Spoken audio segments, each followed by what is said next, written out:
Being an Army Ranger is one of the most important things that ever happened to me. I've said before that I have Ranger tab tattooed on my heart. I felt that I was always had to demonstrate. I had to earn that Ranger tab every day, and I had to do that when I was on active duty. I had to do that since I've been retired. I still look at myself and I still refer to myself as a Ranger. I'm very proud of that. That's my proudest accomplishment in the military. I am a U.S. Army Ranger.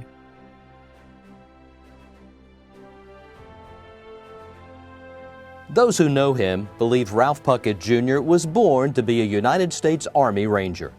It is true that his young life in Tifton, Georgia offered the love and support to transform young Ralph into Ranger material. He earned more than the number of badges required to become an Eagle Scout, and he learned to fly, two accomplishments that would shape his future. Puckett entered Georgia Tech at 16 and enlisted in the U.S. Army Air Corps Reserve at 17, and later completed Air Corps academic training programs at the University of Florida and Penn State. Inspired by a World War II recruiting poster, he accepted an appointment to the United States Military Academy, and he entered West Point 3 July 1945. He was captain of the Army boxing team and received the Outstanding Boxer Award before graduating in 1949. August 1950, a new second lieutenant without a single day of troop experience, Puckett was recruited to lead an extremely dangerous mission behind enemy lines in Korea. The mission would take him down the two roads that made the most impact on his life, becoming an Army Ranger and becoming the husband of Jean Martin of Columbus, Georgia.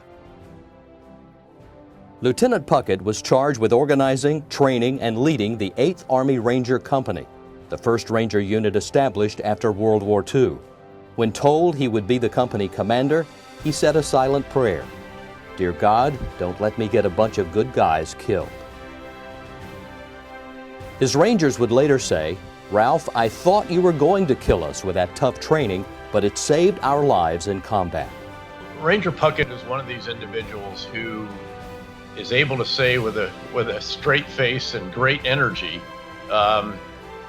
"Great job, Ranger, but we love you too much to let you stop there.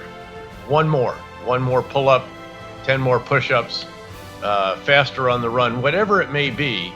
He has a way of patting you on the back, making you feel great about yourself and your unit, your fellow Rangers, but then encouraging you, really inspiring you to do even more. You know, he's always been a man of fundamentals, ensuring that we're doing the right things right.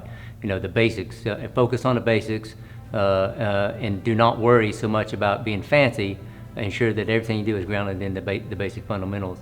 He asked for perfection, demanded more, and led by example.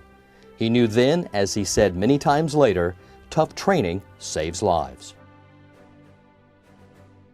On 25 November 1950, though greatly outnumbered, Puckett led his 51 Rangers into an attack against Chinese forces.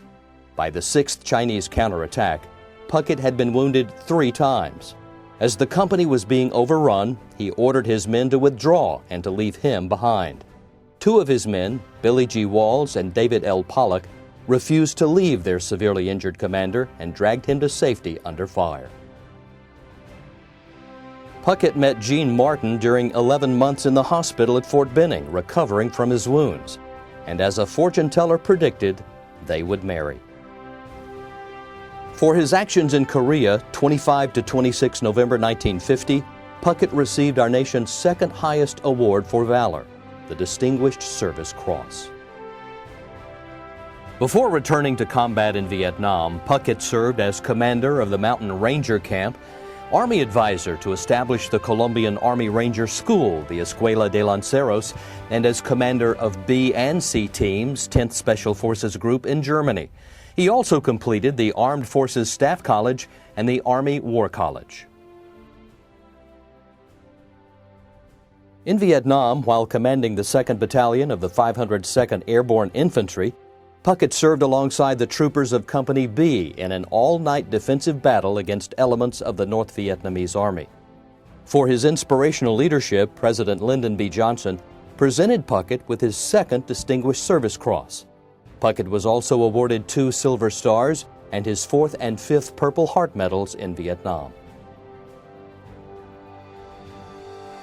Puckett served as a regimental commander of cadets at West Point from 1968 to 1970 and as brigade commander at Fort Carson prior to retiring in 1971 with 22 years of active duty service. Colonel Puckett's dedication to training soldiers to be proud but never be satisfied brought him back to Columbus and Fort Benning. He encouraged them to correct every failure to meet standards, to repeat the exercise because repetition builds muscle and mental memory, and to master the fundamentals. During his 12-year tenure as honorary colonel of the 75th Ranger Regiment, his involvement with the Ranger Training Brigade, Officer Candidate School, Infantry Basic Officer Leaders Course, Armor Basic Officer Leaders Course, and others, it has been said Colonel Puckett has inspired more soldiers than any Ranger or soldier in history. He is always there. His insights is always genuine. He's just a great American who whenever he speaks, you need to listen to what he's saying. But Puckett is quick to acknowledge he owes all he's accomplished to his soldiers, his friends, and to his family, especially his wife Jeannie, who stood steadfast by his side. I'd like to quote the words of General Eisenhower, who expressed it better than anyone I've ever heard. He said, "Humility must always be the portion of any individual whose acclaim was earned by the blood of his soldiers and the sacrifices of his friends. I owe everything to my soldiers and my friends, and also to my wife. She is the wind beneath my wings." He declares military wives are combat multipliers who make a significant contribution to the well-being and strength of our military forces. Puckett authored Words for Warriors, a professional soldier's notebook, a garrison and battlefield leadership guide, and has written more than 90 articles. The recipient of numerous military awards and decorations for service and leadership, including being an inaugural inductee into the Ranger Hall of Fame, Colonel Ralph Puckett is loved, admired, and respected for his lifelong service to community, to country, to the United States military, and to his family and friends.